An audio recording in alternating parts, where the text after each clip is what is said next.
The maintenance hangar of Westland Air Force Base hummed with the familiar sounds of industrial cleaning equipment. The harsh chemical scent of disinfectant mixed with the unmistakable smell of jet fuel and metal. Master Sergeant Olivia Reyes pushed her cleaning cart across the polished concrete floor, her movements practiced and efficient after years of perfecting the art of invisibility. The mop in her weathered hands was the only thing on this entire base that didn't mock her silently, didn't whisper about her wasted potential, didn't question why someone with her background was scrubbing toilets instead of breaking sound barriers. As she methodically cleaned the men's restroom near the pilot's briefing room, her ears perked up at the animated voices drifting through the ventilation system. Before we jump back in, tell us where you're tuning in from and if this story touches you. Make sure you're subscribed, because tomorrow I've saved something extra special for you. Olivia's hands never slowed their practiced movements, but her mind raced at supersonic speed. She'd analyzed the Su-73's stealth capabilities extensively during her previous life, the one she'd been forced to abandon 4 years ago. The one where she hadn't been just Master Sergeant Reyes, the janitor, but Captain Olivia Phoenix Reyes, the highest-scoring pilot in the history of the Air Force's Advanced Tactical Fighter program. With respect, sir, our pilots are the best in the world. They'll adapt, said another voice, likely Major Peterson, the squadron's cocky training officer. Olivia bit her tongue, continuing to wipe down the sync counters with practiced precision. They wouldn't adapt in time. Not without understanding the specific frequency vulnerabilities in the Russian aircraft's electronic countermeasures. Not without knowing the exact approach pattern that would neutralize the stealth advantage. Information she possessed but could never share. Not since the incident. The bathroom door swung open unexpectedly, and Olivia kept her head down as 2 young lieutenants entered, their flight suits crisp and their confidence palpable.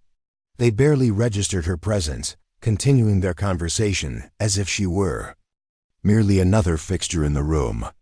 I heard Colonel Mitchell is freaking out about tomorrow's exercise. Says we're going to get our asses handed to us by these contractor pilots flying the Russian jets, said the taller one, washing his hands vigorously. His companion laughed. Mitchell's always been paranoid. Remember when he grounded half the U squadron because he thought there was a fuel contamination issue? Turned out to be nothing. Olivia's jaw tightened as she gathered her cleaning supplies. Mitchell had been right that time too. The contamination had been real, just not in the main tanks they'd tested. She'd noticed the discoloration in the secondary transfer pipes during her cleaning rounds, and had anonymously left a note for the maintenance chief. The issue had been discovered and fixed before any aircraft were damaged, but no one ever knew. The base janitor had saved millions in equipment and potentially pilots' lives. As she wheeled her cart toward the exit, the taller lieutenant stepped into her path. "Excuse me," he said, his tone making it clear he wasn't actually asking for forgiveness. "You missed a spot over there." Olivia kept her eyes down, focusing on his standard issue boots rather than his smirking face. "Yes, sir. I'll take care of it right away." "See that you do," he replied, exchanging a glance with his friend that Olivia pretended not to notice. 4 years ago, she would have had these young pilots trembling under her instruction. 4 years ago, she had been the Air Force's secret weapon, a pilot whose combat simulation scores had broken every record in the program's history. 4 years ago, she had been destined for greatness.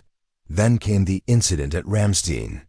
The unauthorized flight, the lives saved, the careers ended.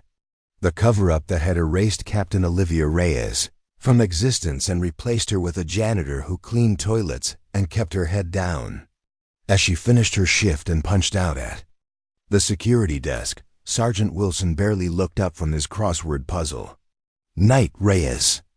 "Good night, Sergeant," she replied, her voice neutral, betraying none of the complexity that churned beneath her carefully constructed facade. The drive to her modest apartment on the outskirts of town took exactly 17 minutes. Just like her cleaning routine, Olivia's entire life had been calibrated for efficiency and predictability. Nothing that would draw attention. Nothing that would make anyone look twice at the quiet woman who cleaned the base's facilities with silent dedication. Her apartment was sparsely furnished, a threadbare couch, a small kitchen table with 2 chairs, though she never had visitors. And the only indulgence she allowed herself, a high-end computer system that dominated one corner of her living room. She powered it on and waited for the familiar blue glow to illuminate her face. The system had been a gift from Commander Eleanor Vos, the only person from her previous life who still acknowledged her existence. Eleanor had been her mentor at the Advanced Tactical Fighter program, and even after the incident, she had refused to abandon Olivia completely. Their contact was minimal and always disguised as routine administrative communication, but it was enough to keep Olivia tethered to the world she had lost. Tonight, however, was different. An encrypted message waited in her secure inbox, its presence as startling as an unexpected missile lock. Phoenix, urgent situation developing. Review attached files. Contingency plan may be activated. Stand by for further instructions. Raptor, preparing and narrating this story took us a lot of time, so if you are enjoying it, subscribe to our channel. It means a lot to us. Now back to the story. Olivia's heart rate accelerated as she opened the attachment. It contained detailed schematics of the Su-73 aircraft that would be used in tomorrow's exercise, along with analysis of their electronic warfare capabilities that matched her own conclusions. The pilots at Westland were walking into a trap, a training scenario designed to humiliate American forces and showcase the superiority of the new Russian technology. But what truly made her blood run cold was the second document, intelligence, suggesting that the contractors flying the Russian jets weren't just skilled pilots for hire. They were actual Russian military personnel, using the exercise as cover to gather critical data on American fighter response patterns and tactical vulnerabilities. Olivia's fingers hovered over the keyboard, her mind racing through possible responses. She could send an anonymous tip, but it would likely be dismissed just as her previous warnings had been. She could try to speak directly with Colonel Mitchell, but her status as base maintenance staff would ensure she was escorted out before she could explain how a janitor possessed classified aviation intelligence. A third file opened automatically as she considered her options. It contained a single line of text: Maintenance Hangar 7, 0300 hours, Security Override, Phoenix Rising. She knew what it meant. Eleanor was offering her a way back not to her former glory, but to prevent a disaster. Hangar 7 housed the older F-16S used for basic training. Aircraft that were fully operational but weren't scheduled for tomorrow's high-profile exercise. Aircraft that someone with Olivia's skills could fly with her eyes closed. The clock on her computer read 22:17. She had less than 5 hours to decide whether to risk everything again. Last time, her unauthorized flight had saved 3 pilots from an ambush during what was supposed to be a routine border patrol.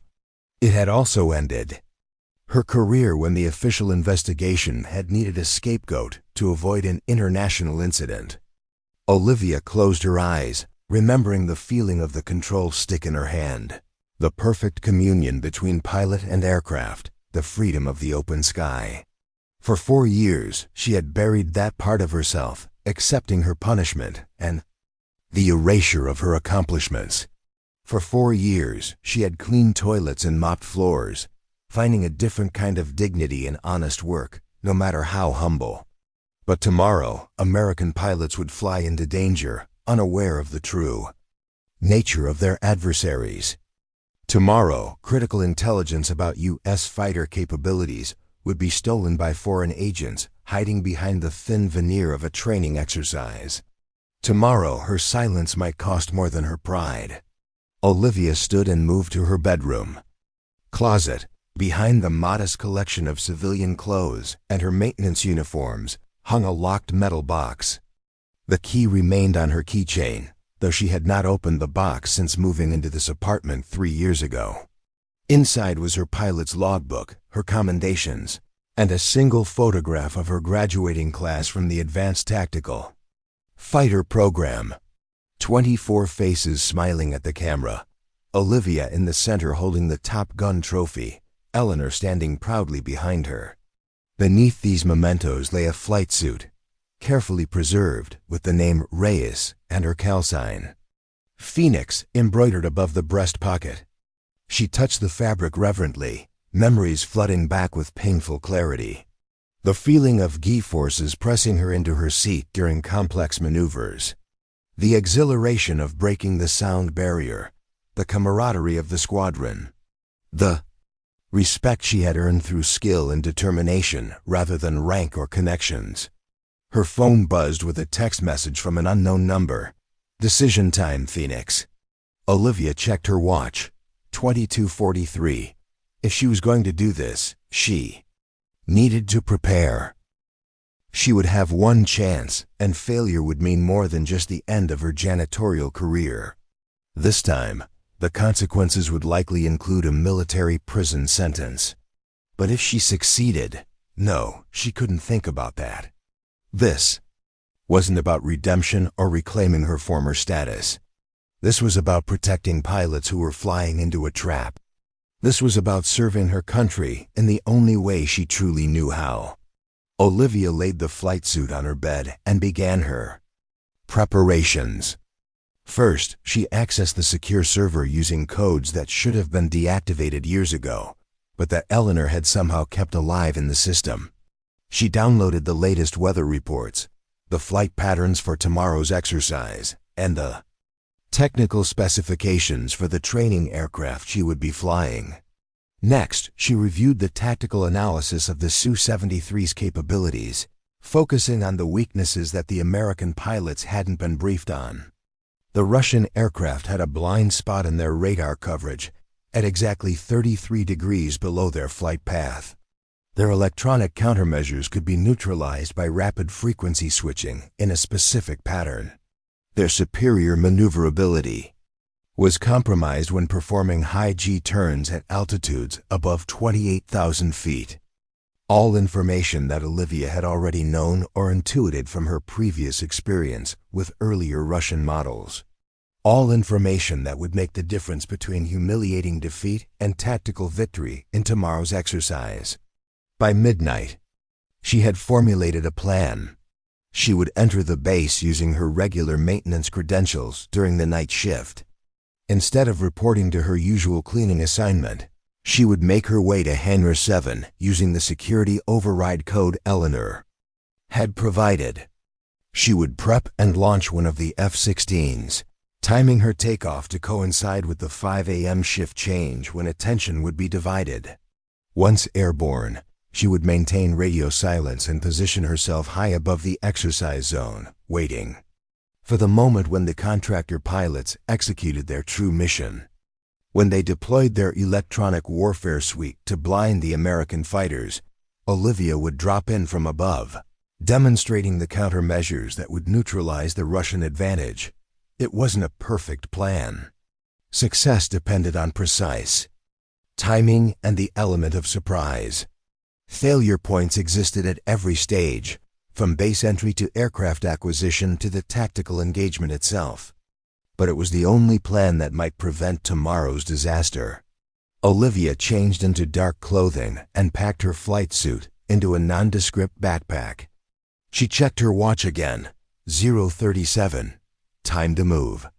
The night air was cool against her face as she drove toward Westland.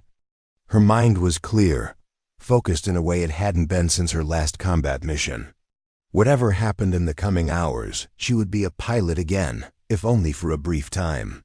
The thought filled her with a sense of rightness that 4 years of exile had never managed to extinguish. Westland Air Force Base appeared on the horizon, its perimeter lights creating a halo against the night sky. Olivia approached the service entrance, her maintenance badge ready. The guard barely glanced at her ID before waving her through just another night shift worker arriving for duty. "Working late again, Reyes?" he asked, suppressing a yawn. "Special cleaning detail in the administration building," she replied, with the bland smile she had perfected over years of making herself forgettable. "Rather you than me," the guard chuckled, returning to his magazine. Olivia drove to her usual parking spot near the maintenance depot, her movements unhurried and routine. She gathered her regular cleaning cart from the supply room, loading it with the usual materials. To anyone watching, she was simply preparing for another night of mundane labor. But beneath the bottles of disinfectant and rolls of paper towels, she had hidden her flight suit and the portable navigation system she'd brought from home. Her heart beat steadily as she pushed the cart toward the administrative buildings, maintaining her cover until she was certain no one was paying attention. The base was quiet at this hour, with minimal personnel on duty. Most were concentrated in the main operations center and at security checkpoints. Hangar 7, housing the training aircraft, was at the far end of the airfield, away from the center of activity. Olivia took a circuitous route, using her knowledge of the cleaning schedules to avoid the few people working the night shift. When she reached the less trafficked area near the auxiliary hangars, she abandoned her cart behind a maintenance shed and moved on foot, keeping to the shadows. Hangar 7 loomed ahead, its massive doors closed for the night. But Olivia wasn't heading for the main entrance. Eleanor's message had included details about a side access door used by maintenance crews, one equipped with an electronic keypad rather than a guard. She approached cautiously, scanning for security cameras. There were two, but according to the information Eleanor had provided, they were on a programmed sweep pattern with a 7-second blind spot between rotations. Olivia counted silently, timing her approach to coincide with that brief window of invisibility. At the keypad, she entered the override code, 7,439,531. Phoenix Rising, translated to numbers. The light flashed from red to green, and the door unlocked with a soft click. Inside, the hangar was dimly lit by safety lights, the silhouettes of F-16 Fighting Falcons creating an obstacle course of shadows and metal. Olivia moved directly to the aircraft positioned nearest to the hangar doors, the one most easily moved to the runway, without needing to reposition others. She ran her hand along the fuselage, a gesture of both respect and longing. 4 years she had been grounded, forced to watch others fly while she cleaned up after them. 4 years of silent degradation, of being invisible, of burying the part of herself that had once soared above the clouds. "I wondered if you'd come." Olivia spun around, instinctively dropping into a defensive crouch before recognizing the voice. Commander Eleanor Voss stepped out from behind another aircraft, her silver hair catching the dim light. At 57, she remained as imposing as she had been when she first recruited Olivia to the Advanced Tactical Fighter program 15 years ago. "You didn't leave me much choice," Olivia replied, straightening. "Why not just bring this intelligence through official channels?" Eleanor's expression hardened. "I tried. 3 times. It was dismissed as insufficiently verified and potentially alarmist. The exercise is too important politically to delay or modify based on what they called circumstantial evidence. So you decided to risk your career by helping me steal a fighter jet?" Olivia asked, unable to keep the skepticism from her voice. "I decided to give you the opportunity to prevent a serious intelligence breach," Eleanor corrected. "What you do with that opportunity is your decision. I'm just here to make sure you have the latest information." She handed Olivia a tablet. "The exercise has been moved up 600 instead of 0800. The contractor pilots requested the change, citing atmospheric conditions. My sources indicate they want to take advantage of specific satellite coverage that will allow them to transmit the intelligence they gather in real time."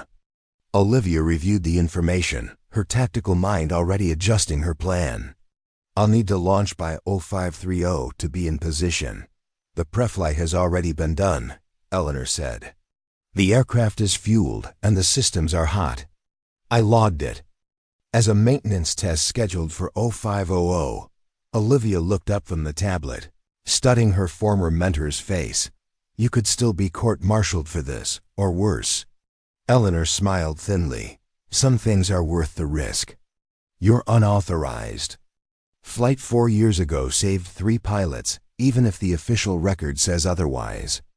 I suspect today's unauthorized flight might save something equally valuable. She moved toward the exit, then paused. "The security cameras in this section will experience a technical malfunction. Beginning at 0500, the hangar doors are set to open automatically for the maintenance test. You'll have a clear runway for exactly 3 minutes before regular operations begin." "Thank you," Olivia said softly. Eleanor turned back, her expression softening momentarily. "You were the best pilot I ever trained, Phoenix. Whatever happens today, remember that." Then she was gone, leaving Olivia alone with the F-16 and the weight of the decision before her. She checked her watch. 0317. Less than 2 hours to prepare. Olivia moved quickly now, changing into her flight suit in the hangar's small office area. The familiar fabric felt like a second skin, awakening muscle memories long suppressed. Next, she conducted her own inspection of the aircraft, trusting Eleanor's assurance about the preflight, but unwilling to take unnecessary risks. The F-16 was indeed ready, its systems humming with latent energy.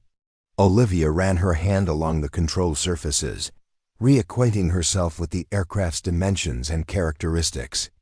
It was an older model than she had flown in the Advanced Tactical Fighter program, but the basics remained the same. Fighter jets, like bicycles, were not easily forgotten once mastered. As she completed her inspection, Olivia noticed something. Tucked into the pilot's seat, a small package wrapped in oilcloth.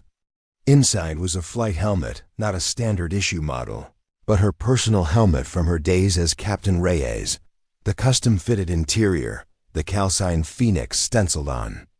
The back, the scratch on the visor from a particularly rough landing during a sandstorm in Kuwait.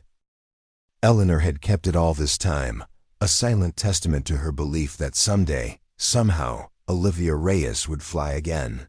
Emotion threatened to overwhelm her, but Olivia channeled it into focused determination. She continued her preparations, reviewing the exercise flight patterns and planning her approach. The contractor pilots would be flying a standard intercept mission, with American forces attempting to defend a designated airspace against simulated attacks. Based on the intelligence Eleanor had provided, the Russian pilots would begin by demonstrating conventional tactics, lulling the Americans into a false sense of security. Then, approximately 15 minutes into the exercise, they would activate their advanced electronic warfare systems, effectively blinding the American aircraft and exposing critical weaknesses in their defensive formations. That would be Olivia's moment to intervene, demonstrating the countermeasures she had developed during her time in the Advanced Tactical Fighter program, techniques that had been classified and then buried after the incident, deemed too aggressive for standard training. Protocols. By 0445, she was ready. Seated in the cockpit, surrounded by the familiar array of instruments and controls, Olivia felt the years of exile fall away. This was where she belonged. This was who she truly was. She ran through the startup sequence with practiced efficiency, each switch and button exactly where muscle memory expected it to be. The F-16 single engine came to life with a reassuring rumble that vibrated through the airframe and into her body. 2 minutes ahead of schedule, Olivia taxied the aircraft into position near the hangar doors, her movements precise and controlled. Through the canopy, she could see the first hints of dawn coloring the eastern sky, a pilot sky, clear and promising. The hangar doors began to open automatically at exactly 0500, revealing the empty runway beyond. As promised, no ground crew appeared to question the unscheduled activity. The security cameras remained stationary, their normal sweeping pattern interrupted by Eleanor's technical malfunction. Olivia advanced the throttle, feeling the F-16 respond eagerly to her command. The aircraft rolled forward, gathering speed as it emerged from the hangar into the cool morning air. She performed one final check of her instruments, confirming all systems were operating normally. Then, with the practiced motion of someone born to fly, she released the brakes and pushed the throttle to full power. The F-16 surged forward, accelerating down the runway with breathtaking speed. In seconds, she reached rotation velocity and pulled back gently on the control stick. The wheels left the ground, and Olivia Reyes, who had spent 4 years cleaning toilets and mopping floors, soared once again into the sky where she had always belonged. The rising sun caught the aircraft's wings as it climbed, transforming the F-16 into a phoenix indeed, reborn from the ashes of a career destroyed by politics and bureaucracy. As she banked toward the exercise area, Olivia allowed herself a moment of pure joy, a brief acknowledgement of the freedom she had been denied for so long. Then she focused on the mission ahead. Because regardless of her personal redemption, pilots' lives and national security hung in the balance. And Captain Olivia Phoenix Reyes had never failed a mission yet. Olivia climbed to 35,000 feet, well above the designated exercise airspace, and engaged the F-16 stealth protocols. While not a true stealth aircraft like the F-22 Raptor, the older Fighting Falcon could still minimize its radar signature through specific flight patterns and electronic countermeasures techniques she had helped develop during her time in the Advanced Tactical Fighter program. From this vantage point, she had a perfect view of Westland's primary training zone, a vast section of restricted airspace where the day's exercise would unfold. The morning sun painted the desert landscape below in shades of amber and gold, a beauty that civilian life had never matched. This, the freedom of flight coupled with purpose, was what she had missed most during her years of exile. Olivia checked her watch.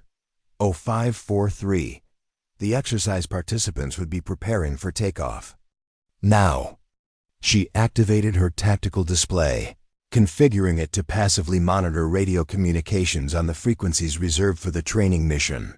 Strict radio silence would be essential to maintain her cover until the critical moment. All units. This is Skywatch Control. Exercise red flag commencing at 0600 hours. Weather conditions optimal. Ceiling unlimited. Winds from the southwest at 5 knots. Through her canopy, Olivia spotted the first aircraft taking off from Westland's main runway. F-35 Lightning IIs, the pride of the American air fleet, sleek and deadly with their advanced sensor suites and weapon systems. Under normal circumstances, they should have easily outmatched any potential adversary. But these weren't normal circumstances. The contractor aircraft followed minutes later, the Russian Su-73s, their distinctive silhouettes unmistakable to Olivia's trained eye. Even from her altitude, she could identify the external modifications that housed their advanced electronic warfare packages systems that weren't supposed to be included in a friendly training exercise. Eagle Squadron, this is Eagle Leader. Form up at Checkpoint Alpha and prepare for intercept simulation, came the voice of Colonel Mitchell over the tactical frequency. Roger that, Eagle Leader. Eagle 2 in position. Eagle 3 locked and loaded. Eagle 4 on your 6. Eagle 5 standing by. Olivia recognized the voice of Eagle 5 as Lieutenant Sarah Chun, one of the few female pilots in Westland's fighter wing. According to her file, which Olivia had reviewed during her preparation, Chun was a promising aviator with outstanding technical skills, but limited combat experience. She would be particularly vulnerable to the tactics the Russian pilots were planning to deploy. Aggressor Squadron, this is Control. You are cleared to enter exercise airspace from Vector 270. Simulation parameters active. Weapon systems in training mode. Copy that, Control. Aggressors moving to engage. The lead Russian pilot's English was flawless, with only the slightest hint of an accent that most Americans would attribute to generic European origins rather than specifically Russian. Olivia watched the tactical display as the two squadrons approached each other. The American F-35s moved into a standard defensive formation, textbook perfect, and precisely what the Russian pilots would have studied extensively. The Su-73s, meanwhile, adopted an unorthodox approach pattern, spreading wide to probe the American formation from multiple angles. The first phase of the engagement proceeded as expected. The Americans successfully countered several simulated attacks, their radar systems tracking the aggressor aircraft despite their reduced signatures. Lieutenant Chun performed particularly well, executing a perfect defensive maneuver that would have neutralized 2 incoming missiles in a real combat situation. Eagle 5, nice work on that scissors maneuver, Colonel Mitchell commented. Aggressors 2 and 3 would be heading home empty-handed. Thank you, sir. Just following the playbook, Chun replied, professional pride evident in her voice. Olivia checked her chronometer. 0614. The Russians would be preparing to activate their electronic warfare systems any moment now. She positioned her F-16 at the optimal attack vector, ready to descend once they made their move. Eagle Squadron, be advised, we're seeing some anomalous radar returns, reported the AWACS controller monitoring the exercise. Possible atmospheric interference. Copy that, AWACS. Adjusting sensors, Mitchell responded. Olivia's hands tightened on the controls. It wasn't atmospheric interference, it was beginning. Suddenly, the tactical display in her cockpit flared with warning indicators. The Russian Su-73s had activated their advanced electronic warfare suites, generating powerful jamming fields that effectively blinded the American aircraft's radar and communication systems. I've lost radar contact with aggressors 3 and 4, reported Eagle 2. Tension evident in his voice. Same here, added Eagle 4. Sensors are scrambled. Switching to backup systems. Eagle Squadron, maintain formation and switch to frequency hopping protocols, ordered Colonel Mitchell, but his transmission was broken and distorted by the Russian jamming. This was the moment the Russian pilots had been waiting for. With the Americans temporarily disoriented and unable to coordinate effectively, they executed a perfect pincer movement, surrounding the F-35s and positioning themselves for simulated killing shots. Eagle 5, break right, you've got one on your tail, shouted Eagle 3, but the warning came too late. Lieutenant Chun's aircraft was bracketed by 2 Su-73s, their targeting systems locked onto her despite the F-35 stealth capabilities. In a real combat situation, she would have been seconds from destruction. It was time. Olivia pushed her control stick forward, sending the F-16 into a steep dive toward the engagement zone. She activated her own electronic countermeasures specifically designed to neutralize the frequency patterns used by Russian systems, and broke her radio silence. Eagle Squadron, this is Ghost Rider, she transmitted, using a call sign that wouldn't immediately identify her. Aggressor electronic warfare operating on rotating frequency bands. Switch to spectrum analysis mode. Focus on bands 7 through 13 with randomized counterpulse. Without waiting for a response, Olivia rolled her aircraft into the heart of the engagement, targeting the Su-73 that had Lieutenant Chun pinned. She executed a perfect high-G intercept, maneuver slicing between the Russian aircraft and the F-35 with surgical precision. Her sudden appearance threw the Russian pilot off balance. He broke formation banking hard to avoid the unexpected intruder, which gave Chun the opportunity to escape the trap. What the hell? Where did that F-16 come from? Colonel Mitchell demanded. Over the now clearing channel. Olivia's countermeasures were already diminishing the effectiveness of the Russian jamming. Unknown aircraft, identify yourself, immediately ordered the WACS controller. You are interfering with a classified exercise. Olivia ignored the transmission, focusing instead on disrupting the Russians' carefully coordinated attack pattern. She maneuvered her F-16 with the aggressive precision that had once made her legendary among her peers, forcing the contractor pilots to abandon their data-gathering mission and focus on the unexpected threat. Eagle Squadron, the aggressors are. Using a modified Karpov electronic assault package, she transmitted, referring to a classified Russian system that few American pilots would recognize. Counter with oscillating bandwidth shields modulation pattern. Sierra Tango 9. To her satisfaction, Lieutenant Chun immediately implemented the suggested countermeasure. Her 35 systems, adapting to neutralize the Russian jamming. It is working. Chun exclaimed. Radar clearing. I have visual on all aggressor aircraft. The other American pilots quickly followed suit, adjusting their electronic defenses according to Olivia's instructions. Within moments, the tactical advantage had shifted dramatically. The Russian pilots, now facing an American squadron that could see through their electronic deception, were forced to retreat to more conventional tactics. Ghost Rider, this is Eagle Leader. Colonel Mitchell's voice had a dangerous edge. You are in restricted airspace without authorization. Identify yourself and exit the exercise zone immediately. Olivia knew she could not maintain her anonymity much longer. The moment she had interfered with the exercise, she had committed to revealing herself eventually. But first she needed to ensure the Russian pilots could not salvage their intelligence. Gathering mission. Eagle Leader, recommend you examine Aggressor 3's ventral equipment package, she replied, banking her F-16 toward the Su-73 in question. That is not standard training gear. It is a SCAT-12 intelligence collection system designed to record and analyze your defensive responses. She executed a tight loop around the Russian aircraft, forcing it into a defensive posture that exposed its modified underbelly to the American pilots. Son of a Mitchell's voice trailed off as he verified Olivia's claim. AWACS, are you seeing this? That is definitely not approved equipment for this exercise, confirmed Eagle Leader. We are documenting all irregularities.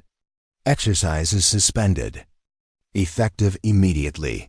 All aircraft return to base. The Russian pilots, their cover blown, had no choice but to comply. They formed up and began flying back toward Westland, their mission a failure. Olivia allowed herself a moment of satisfaction before reality crashed back. She had prevented a significant intelligence breach, but at what cost? She had stolen a military aircraft, interfered with a classified exercise, and revealed herself as the pilot, who had been scrubbing toilets for 4 years. There would be consequences, severe ones.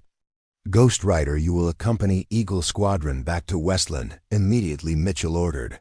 Security forces will meet you on the runway. Understood. Eagle Leader. Olivia replied, resignation in her voice. Returning to base.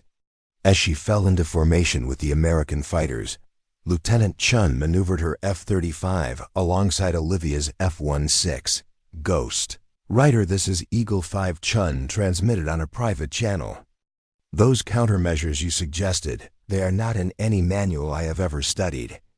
How did you know they would work? Experienced, Lieutenant. Olivia answered simply. And a lot of simulator hours. Well, whoever you are, you saved my ass up there. Thank you. Olivia did not respond, her mind already focused on what awaited her at Westland. Best case scenario, dishonorable discharge and possible civilian prosecution for theft of military property. Worst case, espionage charges, given the classified nature of the exercise she had disrupted. Either way, her brief return to the skies was about to end in handcuffs. The flight back to base was tense and silent. As they approached Westland's airspace, Olivia could see Emergency vehicles positioned along the runway, their lights flashing in the morning sun. Security forces personnel stood ready, weapons visible. Attention all aircraft, this is Westland Control. Eagle Squadron cleared to land runway 31 right. Unknown F-16, you are directed to taxi directly to containment area Alpha upon landing. Any deviation will be considered hostile action. Copy that, Control. Proceeding as directed, Olivia responded, her voice steady, despite the knot forming in her stomach. She watched as the F-35s touched down one by one, taxiing clear of the runway to make way for her landing. Colonel Mitchell's aircraft remained airborne, positioned to pursue if she attempted to escape. Not that escape had ever been part of her plan. Olivia had known from the moment she entered that hangar that this flight would end with her in custody. She had accepted that cost when weighing it against the intelligence breach she would prevent. With practiced precision, she lined up her approach and brought the F-16 down smoothly onto the runway. As instructed, she taxied directly to the containment area, a specially designated section of the airfield used for aircraft requiring security isolation. Armed security forces surrounded her as she powered down the F-16 systems. Through the canopy, she could see Colonel Mitchell's F-35 landing, followed by a black SUV speeding across the tarmac toward her position. Senior officers coming to deal with the rogue pilot personally. Olivia completed the shutdown sequence and opened the canopy. The morning air was cool against her face as she removed her helmet and prepared to face the consequences of her actions. She raised her hands slowly, showing the security personnel that she was complying with their unspoken commands. Exit the aircraft slowly and keep your hands visible, ordered a security officer through a megaphone. Olivia climbed down from the cockpit, her movements deliberate and non-threatening. The moment her boots touched the ground, two security officers approached, zip-tie restraints ready. Master Sergeant Olivia Reyes, one of them, said, recognition and confusion mingling in his voice. The janitor. Before she could respond, the black SUV screeched to a halt nearby. The rear doors opened and two figures emerged: Base Commander General Howard Thorne and, to Olivia's surprise, Commander Eleanor Vuss. Secure the aircraft and establish a perimeter, General Thorne ordered the security team. No one approaches without my direct authorization. He strode toward Olivia, his face a mask of controlled fury. Master Sergeant Reyes, you have exactly 30 seconds to explain why a member of my maintenance staff is flying stolen military hardware and interfering with a classified training exercise. Olivia stood at attention, her posture automatically reverting to that of the officer she had once been. Sir, I determined that the exercise had been compromised by Russian intelligence operatives posing as contractor pilots. Their aircraft were equipped with unauthorized surveillance systems designed to collect classified data on our defensive capabilities. And you know this, how exactly? Thorne demanded. Because I recognize the equipment, sir.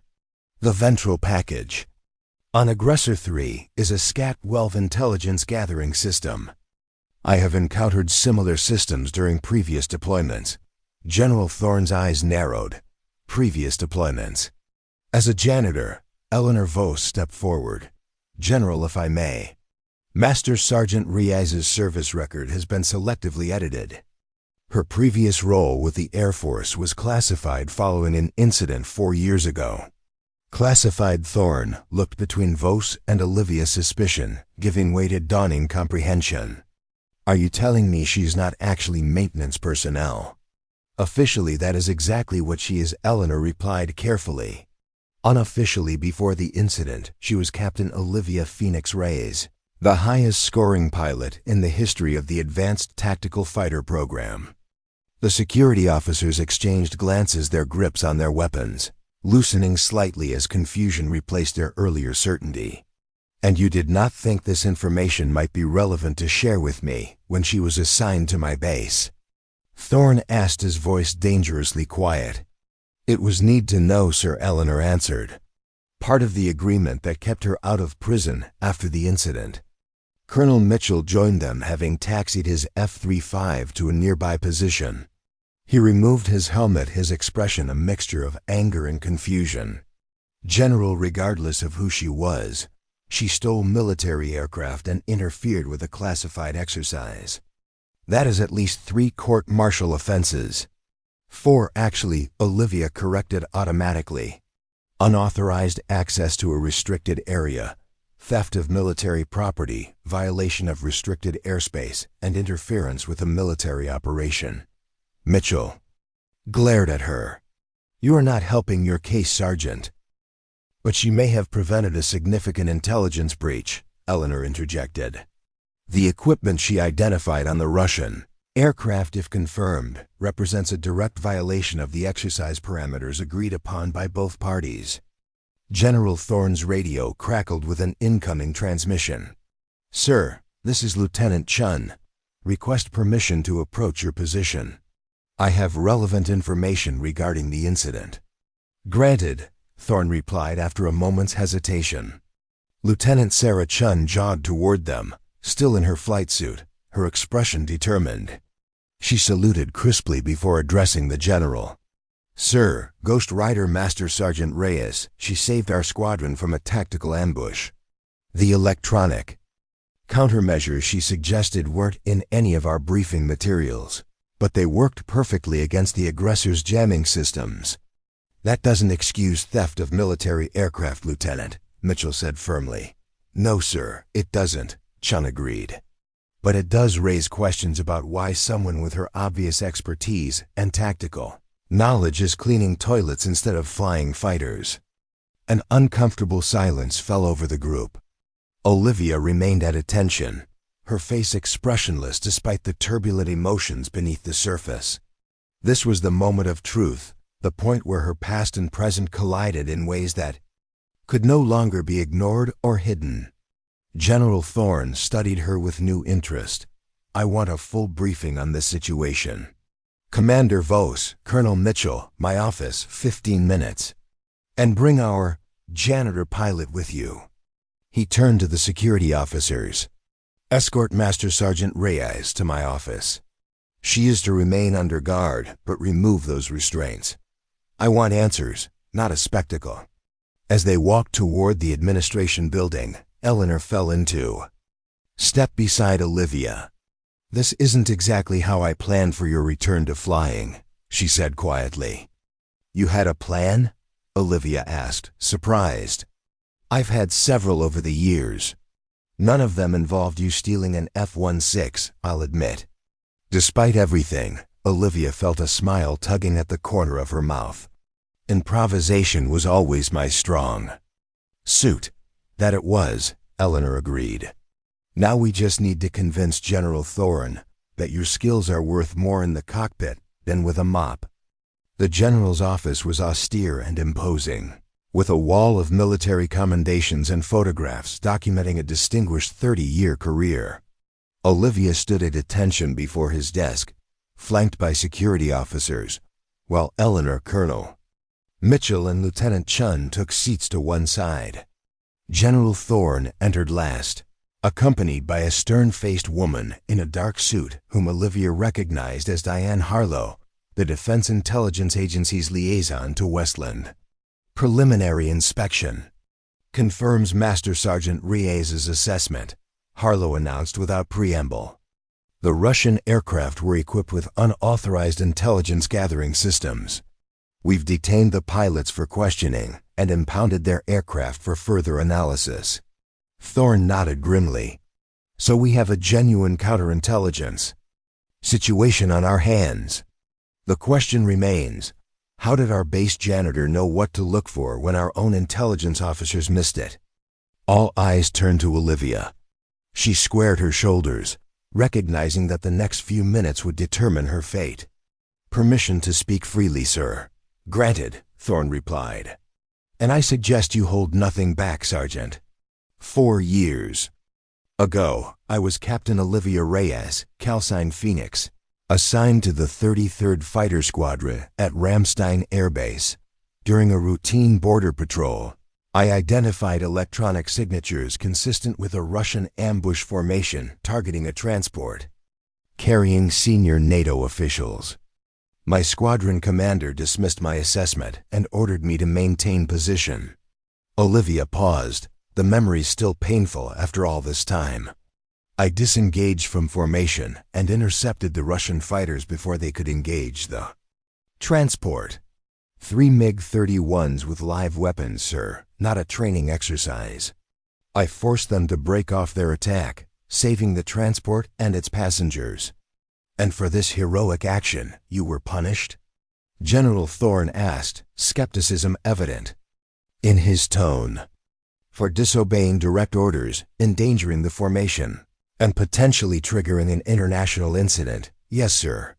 The entire engagement was classified to avoid diplomatic complications. I was quietly removed from flight status, demoted to Master Sergeant, and reassigned to maintenance duties with the understanding that any attempt to reveal what had happened would result in court-martial and imprisonment. Colonel Mitchell frowned. That seems extreme for someone who potentially saved lives. Politics, Eleanor said simply. The transport was carrying diplomats engaged in sensitive negotiations with the Russian government. Acknowledging that Russian fighters had attempted to shoot it down would have collapsed those negotiations. Someone had to take the fall, and Captain Reyes was the convenient scapegoat. So you've been cleaning toilets for 4 years while possessing fighter pilot qualifications that could be vital to national security? Thorne asked, his expression unreadable. Yes, sir. That's an accurate assessment of my situation. General. Thorne leaned back in his chair, studying Olivia with calculating eyes.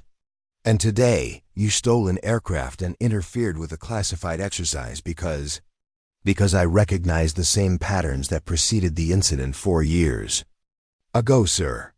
The Russian pilots requested specific conditions that would optimize their intelligence gathering. They planned to use advanced electronic warfare to blind our aircraft while collecting critical data on our defensive responses. I couldn't allow that to happen, even knowing it would expose your past and likely result in your imprisonment. Olivia met his gaze steadily. Some things are worth the risk, sir. Lieutenant Chun cleared her throat. Sir, if I may. Master Sergeant Reyes, or Captain Reyes, saved our squadron from a tactical embarrassment at minimum. The countermeasures she implemented neutralized electronic warfare systems that our briefings hadn't prepared us for. Without her intervention, we would have been completely vulnerable. Diane Harlow nodded. The DIA concurs. Preliminary analysis suggests this was a sophisticated intelligence operation designed to exploit weaknesses in our newest fighter platforms. The data they could have collected would have been problematic for national security. General.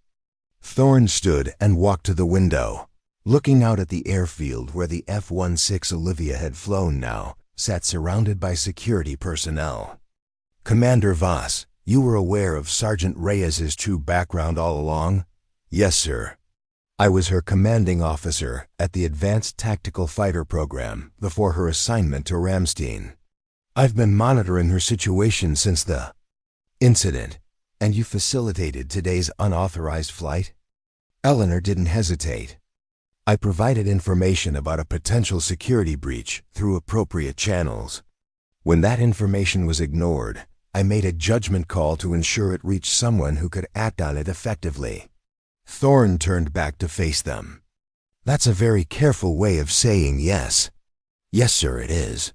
The general returned to his desk and sat down, his decision apparently made.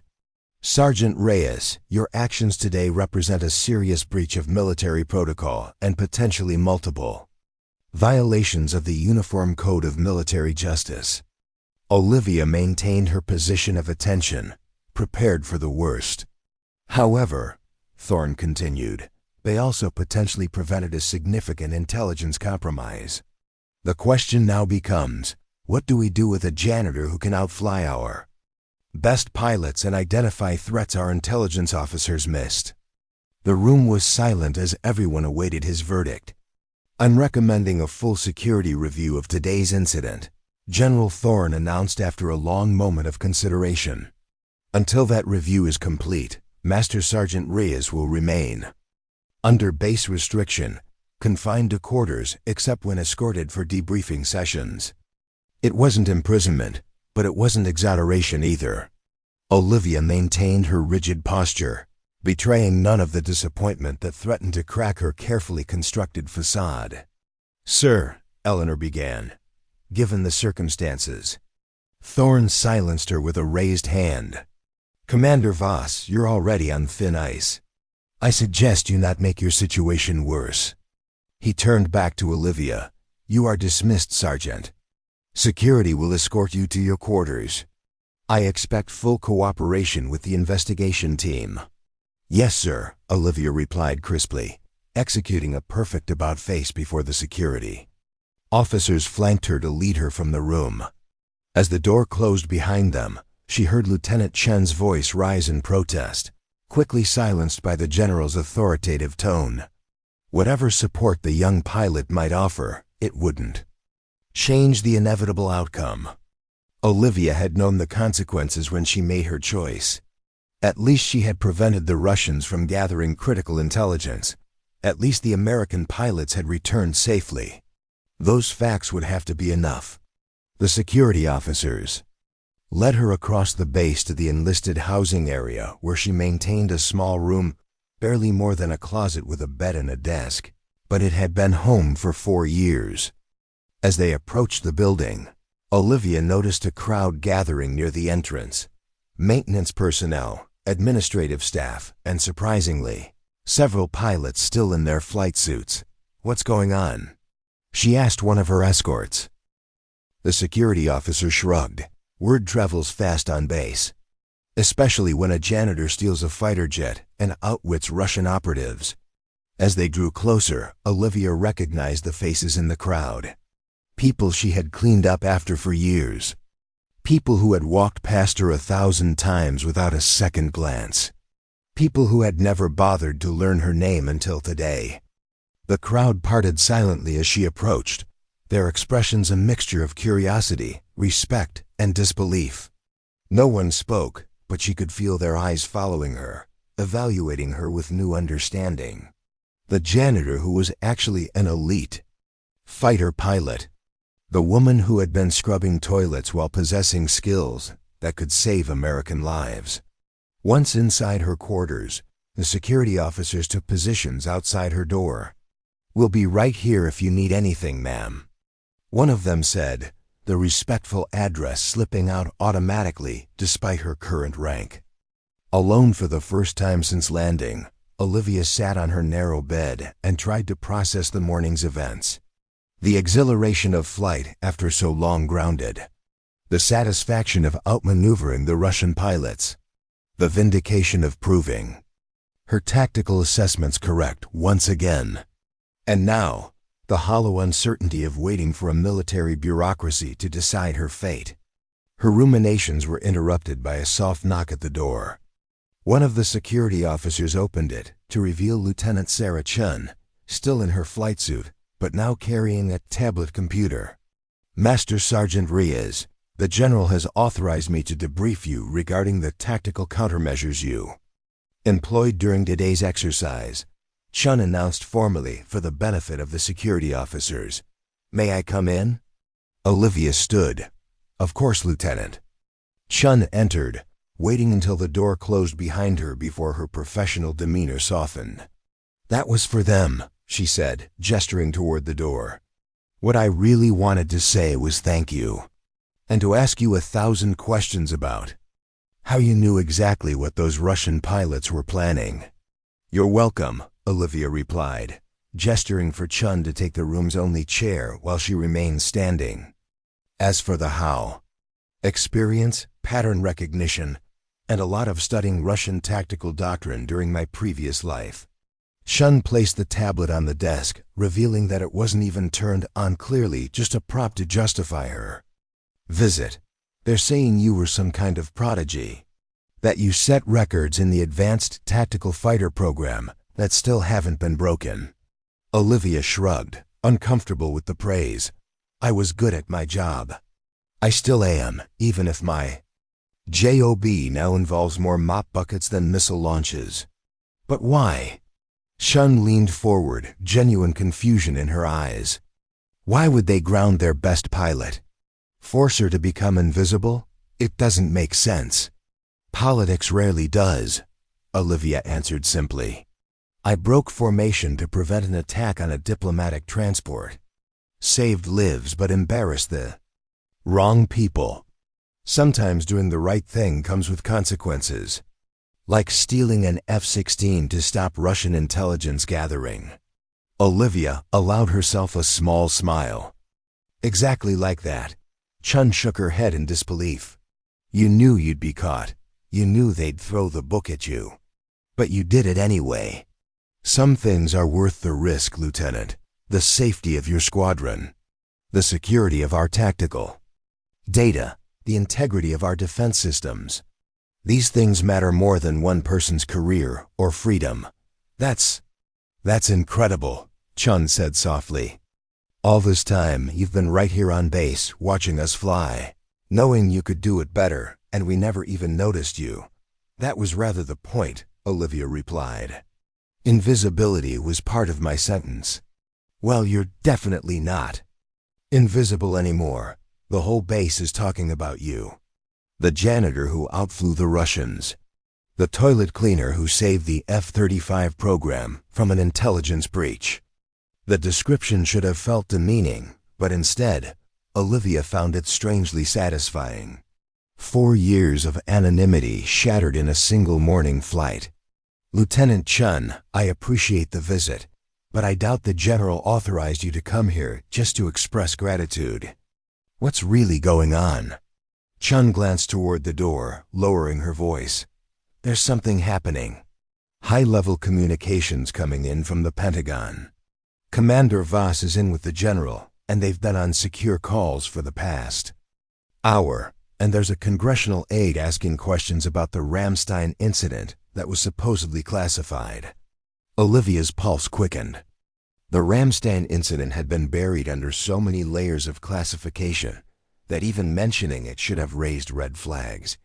If someone from Congress was asking questions, who else knows about this? Just the senior staff as far as I can tell, but there's more. Chun hesitated. The Russian pilots, they're not just contractors. Initial interrogation confirms they're actual GRU officers. Military intelligence specialists assigned to gather data on our F-35 defensive capabilities. I knew it, Olivia muttered. The electronic signature was too sophisticated for civilian contractors. You were right about everything, Chun said, admiration evident in her voice. And now everyone knows it. Before Olivia could respond, the door opened again. A different security officer stood there, his expression serious. Master Sergeant Reyes, you're required in the General's office immediately. Chun stood quickly. I should go. Thank you for the information, Lieutenant, Olivia said softly. Thank you for saving my ass up there, Captain, Chun replied, emphasizing Olivia's former rank before departing. The walk back to the administration building felt different this time.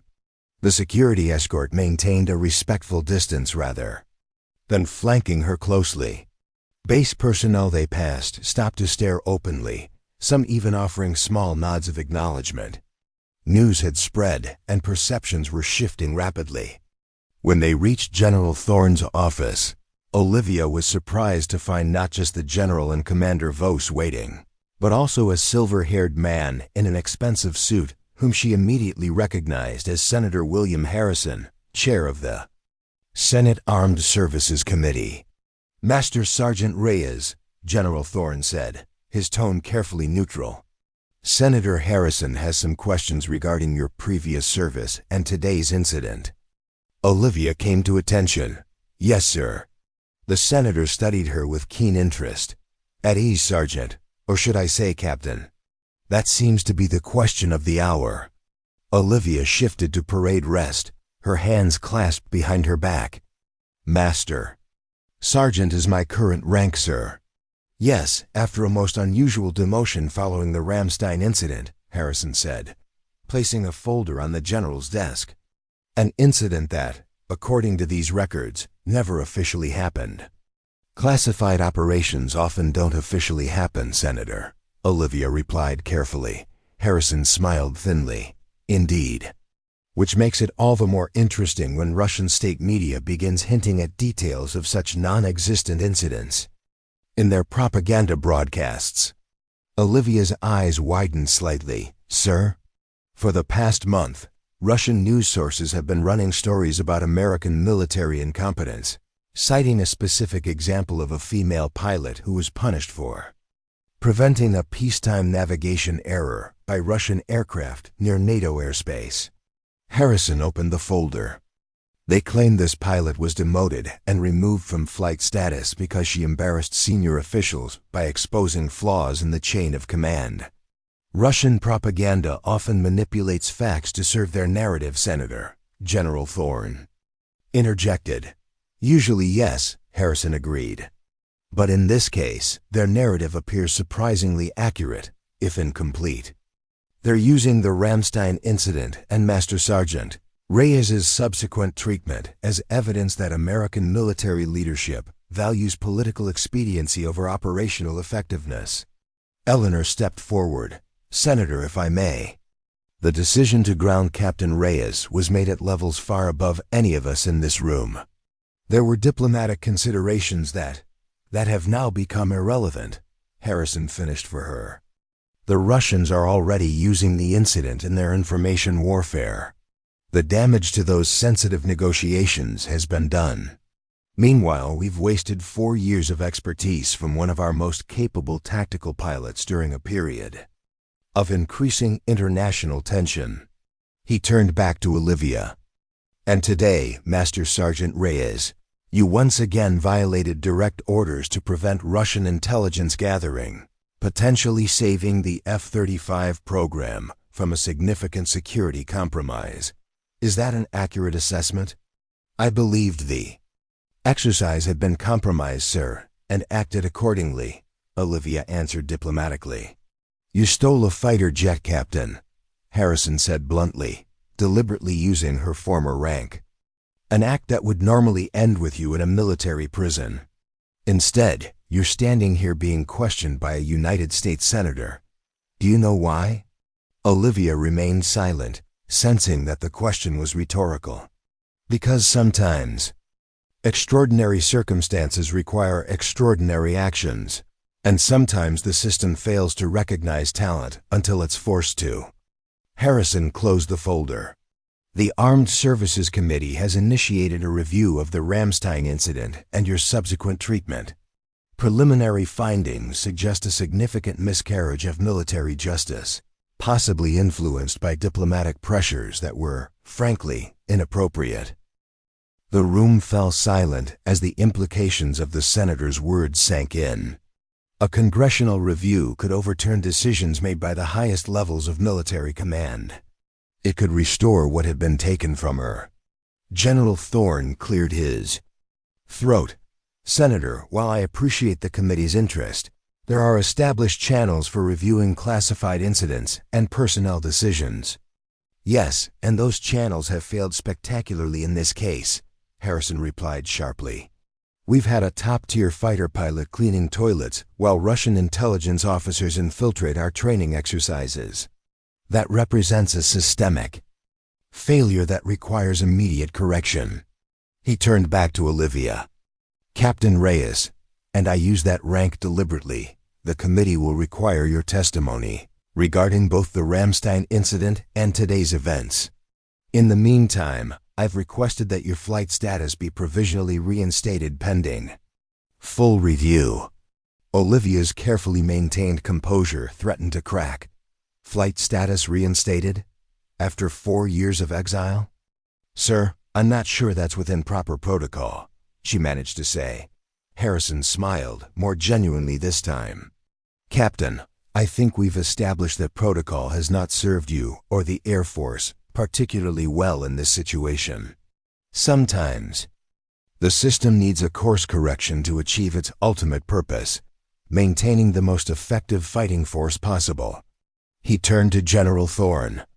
I understand your concerns about chain of command and military discipline, General. But I would suggest that today's events provide an opportunity to rectify a past injustice while also addressing a current security vulnerability. Having someone with Captain Reyes' tactical acumen scrubbing floors while Russian intelligence officers penetrate our defenses is, frankly, a luxury we can no longer afford. Thorne's expression remained impassive, but Olivia could see the calculation happening behind his eyes. Having a senator, especially the chair of the Armed Services Committee, take a personal interest in a personnel matter changed the political equation dramatically. Whatever consequences he had been planning for her unauthorized flight were now complicated by Harrison's intervention. What exactly are you proposing, Senator? Thorne asked finally. An immediate security review of today's incident, conducted with Captain Reyes as a technical advisor rather than a subject. Provisional reinstatement of her flight status pending full review of the Ramstein incident by the committee. And assignment to a position that utilizes her expertise in identifying and countering Russian electronic warfare tactics. Eleanor stepped forward. Sir, if I may suggest, the Advanced Tactical Analysis Division has an opening for a senior instructor. Captain Reyes' experience would be invaluable in preparing our pilots for the kinds of threats they face today. Harrison nodded approvingly. That sounds like an excellent starting point, Commander Voss. General Thorne, your thoughts? Trapped between military protocol and political reality, Thorne made the only choice available to him. I'll make the necessary arrangements, Senator. Captain Reyes will be temporarily assigned to the review team as a technical advisor, with provisional flight status pending the committee's findings. The use of her former rank was not lost on Olivia. Whatever happened next, she was no longer merely the janitor. Excellent, Harrison said, gathering his papers. I expect regular updates on the security review, General. Captain Reyes, the committee will be in touch regarding your testimony. Commander Voss, I'd appreciate a briefing on the Advanced Tactical Fighter Program's current status before I depart. As the meeting concluded and Olivia was escorted back to her quarters now for preparation, rather than confinement, she struggled to process the whirlwind transformation of her circumstances. In less than 12 hours, she had gone from cleaning toilets to flying a fighter jet, to potentially regaining the career that had been stolen from her 4 years ago. But as the initial shock subsided, a new realization dawned. This wasn't just about her personal vindication. The senator's intervention, while focused on her case, highlighted a broader issue: the military's tendency to sacrifice individual talent on the altar of institutional convenience. How many other service members had been silenced, sidelined, or sacrificed to protect reputations or avoid diplomatic complications? Back in her small room, Olivia found a message waiting on her computer, an official notice of her provisional reassignment to the security review team, with temporary restoration of her former rank pending the committee's findings. Attached was a personal note from Eleanor. Phoenix Rising indeed. Report to Hangar 12 at 0800 tomorrow. Dress code: flight suit, not maintenance coveralls. A knock at her door interrupted her thoughts. She opened it to find Lieutenant Chun standing there, accompanied by 3 other pilots from the morning's exercise. Captain Reyes, Chun said formally, we were hoping you might join us for dinner in the officers' mess. There are some tactical questions about this morning's engagement we'd like to discuss. The invitation represented more than a meal. It was acknowledgement, respect, and the beginning of reintegration into the world she had been forced to abandon. I'd be honored, Lieutenant, Olivia replied, emotion threatening to crack her professional demeanor. As they walked toward the officers' mess, a facility she had cleaned but never dined in during her years as Master Sergeant Reyes, Olivia felt the stares of base personnel following her progress. News traveled fast on military installations. and her story was too extraordinary to contain. The janitor who had stolen a fighter jet to save American pilots from Russian intelligence gathering. The disgraced captain who had been vindicated after years of exile. "The squadron has questions," Chun said quietly as they walked. "About Russian electronic warfare capabilities. About the countermeasures you implemented. About how you identified the threat pattern when our intelligence officers missed it." "I'll answer what I can," Olivia replied. "Some aspects may still be classified." "That's not why I'm telling you this," Chun said, glancing at her colleagues walking ahead. "I'm telling you because every pilot in that mess hall is going to be hanging on your every word. Not because you were some hotshot pilot 4 years ago, but because today, without proper authorization or backup, you outflew and outhought professional Russian intelligence officers to protect American assets." She paused, meeting Olivia's eyes directly. "Whatever happened at Ramstein, whatever politics grounded you, none of that matters to us. What matters is that when it counted, you didn't hesitate to risk everything to do what was right. That's the kind of leader pilots will follow anywhere." Olivia swallowed hard, unprepared for the weight of Chun's words. For 4 years she had focused on survival and anonymity, suppressing the leader she had once been. Now that buried part of herself was being called forth again, not by rank or authority, but by the natural respect of fellow aviators who recognized true skill and courage. As they approached the officers' mess, Olivia saw something that stopped her in her tracks. Through the windows, she could see the dining hall was packed not just with pilots from the morning's exercise, but with officers from across the base. They were waiting for her. "What is this?" she asked Chun, suddenly uncertain. The lieutenant smiled. "Like I said, news travels fast. When word got out that Senator Harrison had intervened and you were being provisionally reinstated, well, people wanted to see the phoenix rising from the ashes for themselves." "I'm not sure I'm ready for this," Olivia admitted. The prospect of such public attention after years of cultivated invisibility deeply unsettling. 4 years ago, you weren't ready to be unjustly grounded either, Chun replied. But you survived. You adapted. You maintained your skills and your integrity, even when the system failed you. If you can handle that, you can handle a dinner with people who want to learn from your experience. Olivia took a deep breath, squaring her shoulders as she had been trained to do before entering combat airspace. This was a different kind of battlefield, but the principles remained the same. Assess the situation, identify the objective, execute with precision. "All right, Lieutenant, lead the way." As they entered the mess hall, a hush fell over the gathered officers. Dozens of eyes turned toward Olivia, studying the woman who had been invisible among them for so long. Then, from the back of the room, someone began to applaud. The sound spread, growing from a scattered acknowledgement to a thunderous ovation. Colonel Mitchell stepped forward from the crowd, his earlier antagonism replaced by a complex mixture of respect and professional curiosity. He extended his hand. "Captain Reyes, on behalf of the 71st Fighter Squadron, I'd like to formally thank you for your intervention this morning. Your actions prevented a significant intelligence compromise and protected American pilots from a tactical ambush. It was as close to an apology as military protocol would allow, delivered in front of witnesses to ensure it carried the weight of official acknowledgement." Olivia accepted his handshake, maintaining the professional demeanor expected of an officer, despite the emotions threatening to overwhelm her. "Thank you, Colonel. I was simply doing my duty as I understood it."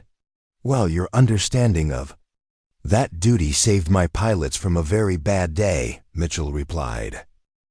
"And possibly saved the F-35 program from a serious security breach. I think that deserves more than a handshake." He turned to address the room.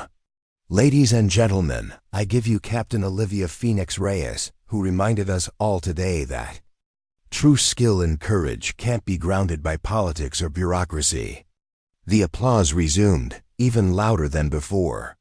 As Olivia stood there, surrounded by the recognition she had been denied for so long, she realized that her journey was far from over. The congressional review would be grueling. The reinstatement process would face resistance from those who had orchestrated her downfall.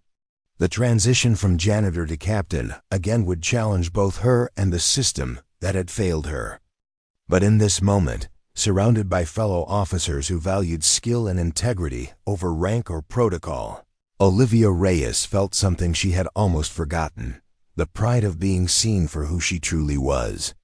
Not just the janitor who had stolen a fighter jet, but the pilot who had refused to let injustice ground her spirit, even when it had grounded her body. The phoenix was rising indeed, not from the flames of destruction, but from the ashes of a system that had tried and failed to extinguish her light. 3 months later, Olivia stood on the flight line at Andrews Air Force Base, watching a squadron of F-35s prepare for takeoff. The morning sun glinted off their sleek fuselages, transforming the advanced fighters into creatures of light and shadow. Her own flight suit felt like a second skin now, the calcined phoenix once again emblazoned above her breast pocket where it belonged. "Captain Reyes?" A young airman approached, tablet in hand. "The congressional delegation has arrived. There, waiting for you in the briefing room." "Thank you, airman. I'll be right there." Olivia took one last moment to savor the sight of the aircraft before turning toward the administration building. The past 3 months had been a whirlwind of testimonies, debriefings, and evaluations as the Senate Armed Services Committee conducted its review of both the Ramstein incident and the unauthorized flight that had exposed Russian intelligence. Gathering at Westland, she had relived those moments countless times for different audiences: military investigators, intelligence analysts, congressional staffers, and finally, the committee members themselves. Through it all, she had maintained the same unwavering position. She had acted according to her best judgment to protect American lives and assets, regardless of the personal consequences. The truth, spoken plainly and without embellishment, had proven more powerful than the years of classified reports and political maneuvering that had buried it. Olivia entered the briefing room to find Senator Harrison and 3 other committee members seated at the conference table, along with General Thorne, Commander Voss, and somewhat surprisingly, Lieutenant Chun. "Captain Reyes, thank you for joining us," Senator Harrison greeted her. "I believe you know everyone here?" "Yes, sir," Olivia replied, taking the empty seat indicated. Harrison nodded to an aide, who distributed folders to everyone present. "What I'm about to share is the committee's final report on the Ramstein incident and its aftermath. It will be formally presented to the full Senate next week, but I wanted this group to be the first to review its findings and recommendations." Olivia opened her folder, her heart rate accelerating despite her outward calm. This report would determine the future of her career, whether her provisional reinstatement would become permanent or if she would return to the invisibility of maintenance duties. The committee's investigation has determined that the decision to ground Captain Reyes following the Ramstein incident was influenced by diplomatic considerations that improperly superseded military operational requirements. Harrison began summarizing the report's key findings. Furthermore, the classification of the incident appears to have been motivated more by a desire to avoid embarrassment than by legitimate national security concerns. He turned a page in his copy of the report. "Most disturbing, we found evidence that senior officials deliberately mischaracterized Captain Reyes's actions in internal communications, describing her as reckless and insubordinate, when in fact, as confirmed by radar data and communications logs, she acted with precision and professionalism to prevent an attack on a diplomatic transport." General Thorne shifted uncomfortably in his seat. Like many senior officers, he had accepted the official narrative without questioning its origins or motivations. The committee's findings challenged not just the specific decision regarding Olivia, but the culture of compliance that had allowed such an injustice to persist. Based on these findings, Harrison continued, the committee is recommending full reinstatement of Captain Reyes to active flight status, restoration of her service record to reflect the commendation she earned prior to the incident, and consideration for promotion to the rank she would likely have achieved had her career not been interrupted. Olivia maintained her composure, though beneath the table. Her hands had tightened into fists as she processed the senator's words. Full reinstatement, restoration of her record, consideration for promotion. After 4 years of exile, justice was finally being served. Additionally, Harrison added, the committee is recommending a comprehensive review of classified incident reporting procedures to prevent similar abuses of the classification system for political or diplomatic purposes. Captain Reyes's case has exposed a vulnerability in our military decision-making process that could potentially compromise both operational effectiveness and the morale of service members. He closed his folder and addressed Olivia directly. Captain, on behalf of the committee and the United States Senate, I want to formally apologize for the injustice you experienced. Your dedication to duty and moral courage in the face of systemic failure represent the highest traditions of military service. Thank you, Senator, Olivia replied, her voice steady despite the emotion threatening to overwhelm her. I appreciate the committee's thorough investigation and fair assessment. Harrison nodded, then turned to General Thorne. General, the Pentagon has been briefed on our findings and has authorized you to implement the committee's recommendations effective immediately. I trust you'll ensure this is handled appropriately. Thorne straightened in his chair. Yes, Senator. I've already prepared the necessary orders for Captain Reyes's formal reinstatement and assignment to the Advanced Tactical Fighter Program as a senior instructor. Actually, Harrison interjected, there's been a change to that plan. He gestured to Lieutenant Chun. Lieutenant, would you like to explain? Chun leaned forward, her expression a mixture of excitement and professional pride. Captain Reyes, following your congressional testimony, the Air Force has authorized the formation of a new specialized unit, the Electronic Warfare Countermeasures Squadron. Its mission will be to develop, test, and implement advanced defensive tactics against the kind of threats you identified at Westland. Olivia's eyes widened slightly as she grasped the implications. A new squadron? Yes, ma'am, Chen confirmed. Composed of pilots specifically trained in electronic warfare detection and countermeasures. The unit will work directly with intelligence analysts to identify emerging threats and develop tactical responses before they can be deployed against our forces. Harrison took over the explanation. The committee believes that your experience and tactical insight make you uniquely qualified to lead this new unit, Captain. The Air Force has approved your appointment as Squadron Commander, with the accompanying promotion to Major, effective immediately. The room fell silent as Olivia absorbed this unexpected development. Not just reinstatement, not just vindication, but command of a specialized squadron dedicated to the very tactical analysis that had once cost her career. The symmetry was almost poetic, from grounded to groundbreaking in one congressional directive. I'm honored by the confidence placed in me, she said finally. But with respect, Senator, I haven't commanded a squadron before. My experience has been primarily as a tactical pilot and analyst, which is precisely why you're the right person for this role, Eleanor interjected. The Electronic Warfare Countermeasures Squadron isn't a conventional fighter unit. It's a specialized team that will bridge the gap between intelligence gathering and tactical response, exactly the gap you identified and crossed at both Ramstein and Westland. General Thorne nodded in reluctant agreement. The Pentagon has recognized that our traditional approach to electronic warfare threats has become insufficiently adaptive. Your actions, while unorthodox, demonstrated the kind of innovative thinking we need to counter increasingly sophisticated adversaries. Lieutenant Chun smiled. Plus, you already have your first volunteer pilot. She tapped her own chest. I've requested transfer to the new squadron, assuming the commander will have me. Olivia felt a surge of emotion that threatened her professional composure.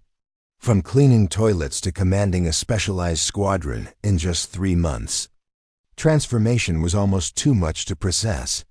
When would this assignment begin? She asked, buying time to collect her thoughts. Immediately, Harrison replied. The squadron is being fast-tracked due to increasing electronic warfare activity. In several theaters of operation.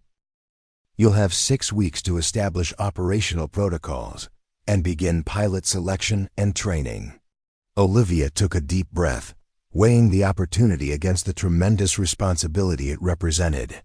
This wasn't just a chance for personal redemption, it was an opportunity to transform how the Air Force approached emerging threats, potentially saving countless lives in future conflicts. I accept the appointment, she said simply, and the challenge it represents. Harrison smiled, clearly pleased with her decision. Excellent. The official announcement will be made tomorrow at a Pentagon press briefing. I suggest you prepare for a significant increase in public attention, Major Reyes. The new rank still felt strange, unearned despite the committee's determination that it represented the natural progression of her career had it not been derailed. But Olivia understood the symbolic importance of the promotion. It signified not just restoration, but advancement. A clear message that her years in exile had not diminished her value to the Air Force. As the meeting concluded and the participants began to disperse, Eleanor approached Olivia with an outstretched hand. Congratulations, Major. Phoenix has indeed risen from the ashes. Olivia accepted the handshake, studying her mentor's face. You knew about this, didn't you? The new squadron, the command appointment, you've been advocating for it behind the scenes. Eleanor smiled enigmatically. Let's just say I made sure the right people understood the true nature and value of your expertise. The rest was simply the system finally working as it should. Well, thank you for believing in me, even when I was just the woman who cleaned your office. You were never just anything, Olivia, Eleanor replied seriously. Even scrubbing toilets, you carried yourself with the dignity and discipline of an elite pilot.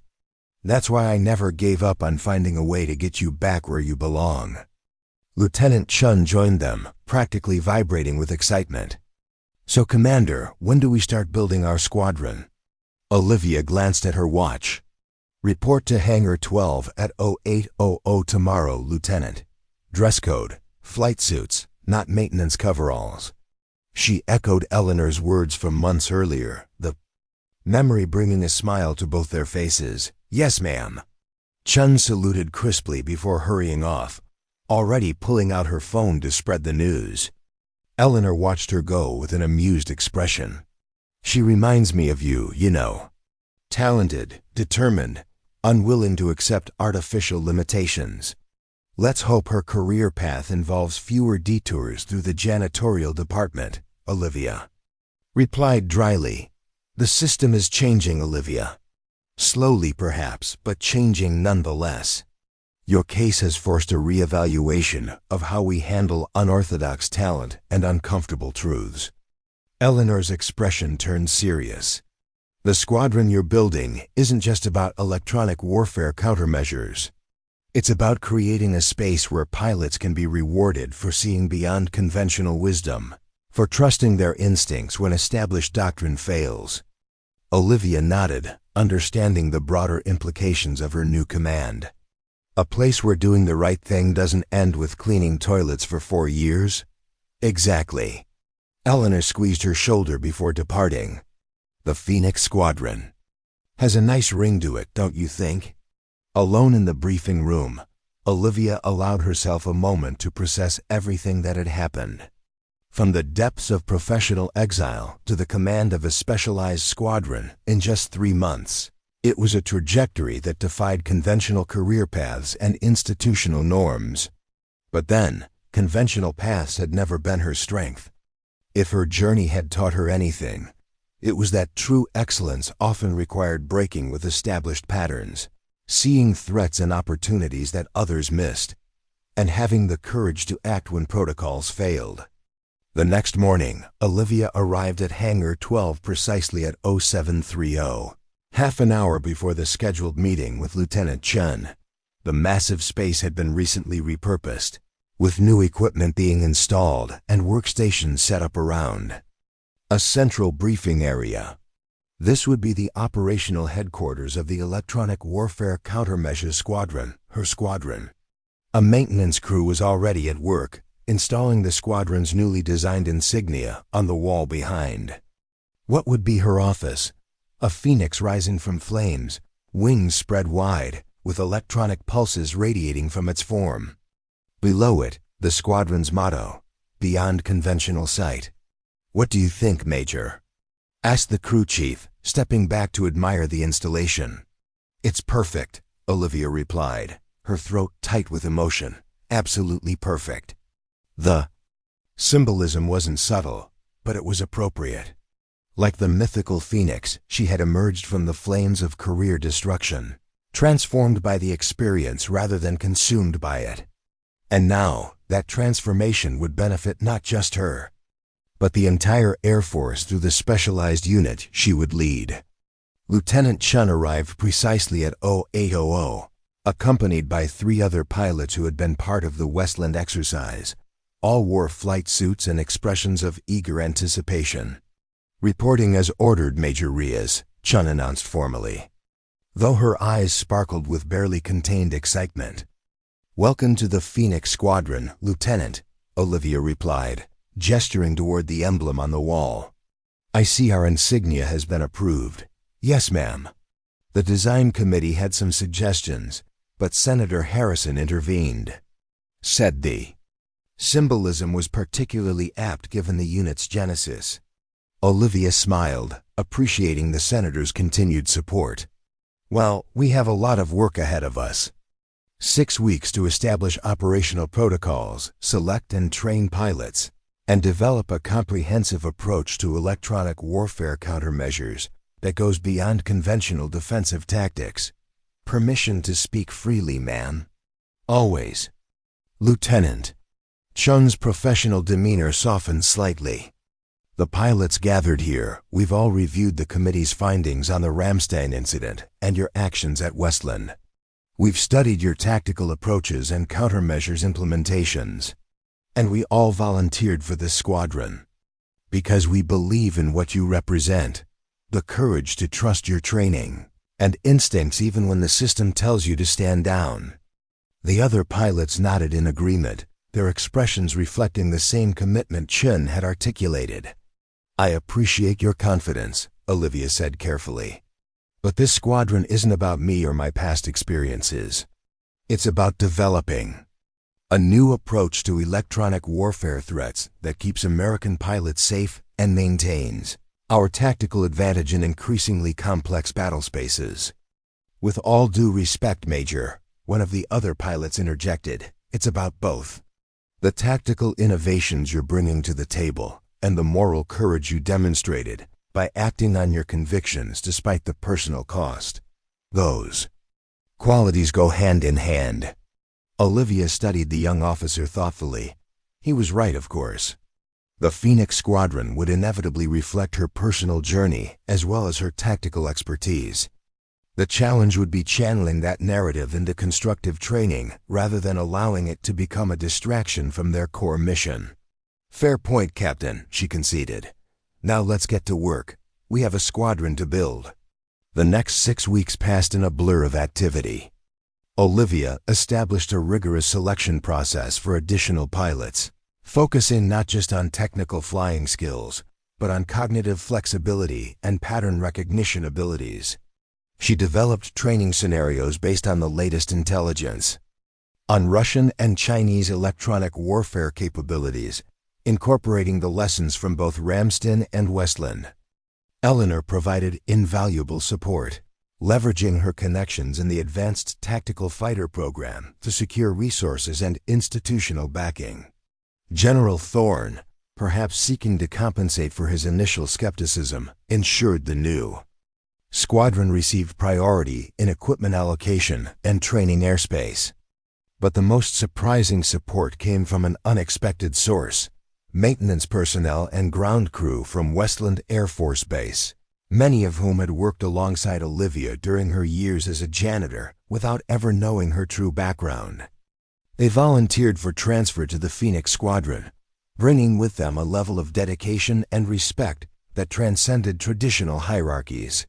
"I cleaned the men's restroom in Hangar 3 for almost 3 years," explained a senior maintenance technician during his interview. Major Reyes was always respectful, always professional, even when some of the pilots treated her like she was invisible. If she could maintain that level of dignity while scrubbing toilets, imagine what she can accomplish leading a squadron. It was this human element, the story of fall and redemption, of talent recognized despite institutional barriers, that transformed the Phoenix Squadron from a specialized tactical unit into something more profound, a symbol of the Air Force's capacity for self-correction and innovation. 6 weeks to the day after her appointment as squadron commander, Olivia stood on the tarmac at Andrews, watching as 12 F-35s bearing the newly approved Phoenix Squadron insignia prepared for their first official training mission. The pilots, a diverse group selected for their exceptional abilities rather than their conformity to traditional career paths, moved with the confidence of aviators who understood both the technical and moral dimensions of their role. Lieutenant Chun, now promoted to captain and serving as Olivia's executive officer, approached with a tablet displaying the final mission parameters. "All systems go, Major. The AWACS is in position, and the aggressor squadron is ready to initiate the electronic warfare scenario on your command." Olivia reviewed the mission plan one final time. It was a sophisticated simulation designed to test the squadron's ability to identify and counter advanced jamming techniques similar to those employed by the Russian pilots at Westland. But unlike traditional exercises that followed predictable patterns, this one incorporated random variations that would force the pilots to adapt in real time, trusting their training and instincts rather than relying solely on established protocols. "Excellent work, Captain. Let's see what our Phoenix can do." As the pilots completed their pre-flight checks, a black SUV pulled up nearby. Senator Harrison emerged, accompanied by several high-ranking Pentagon officials who had come to observe the squadron's inaugural mission. "Major Reyes," Harrison greeted her, extending his hand. Quite a transformation from scrubbing floors at Westland to commanding the Air Force's most innovative tactical squadron. "The cleaning experience wasn't wasted, Senator," Olivia replied, with a small smile. "It taught me to see patterns and details others miss, to work efficiently with limited resources, and to maintain professional standards even when no one is watching. All valuable skills for a squadron commander." Harrison laughed appreciatively, a Phoenix perspective indeed. He gestured toward the assembled aircraft. "Your squadron has become something of a legend already, you know. The janitor pilot, who outflew Russian operatives and now leads an elite unit. It's captured the imagination of service members across all branches. I hope our actual performance lives up to the legend, sir." "I have no doubt it will," Harrison assured her. "But regardless of today's specific outcomes, you've already achieved something remarkable. You've reminded the entire military establishment that true talent can't be suppressed by politics or bureaucracy, that moral courage is as important as technical skill, and that sometimes the most valuable perspective comes from those the system has tried to render invisible." Olivia nodded, recognizing the truth in his assessment. Her journey from elite pilot to janitor and back to squadron commander represented more than personal vindication. It embodied the potential for institutional growth and self-correction within the military system itself. "If you'll excuse me, Senator, I need to brief my pilots before takeoff." "Of course, Major. We'll be watching from the command center." Olivia gathered her squadron for a final briefing, looking into the faces of the pilots who had chosen to follow her unconventional leadership. They represented the future of tactical aviation, technically skilled, morally grounded, and willing to trust their training and instincts, even when standard protocols proved insufficient. Up next, you've got 2 more standout stories right on your screen. If this one hit the mark, you won't want to pass these up. Just click and check them out. And don't forget to subscribe and turn on the notification bell so you don't miss any upload from us.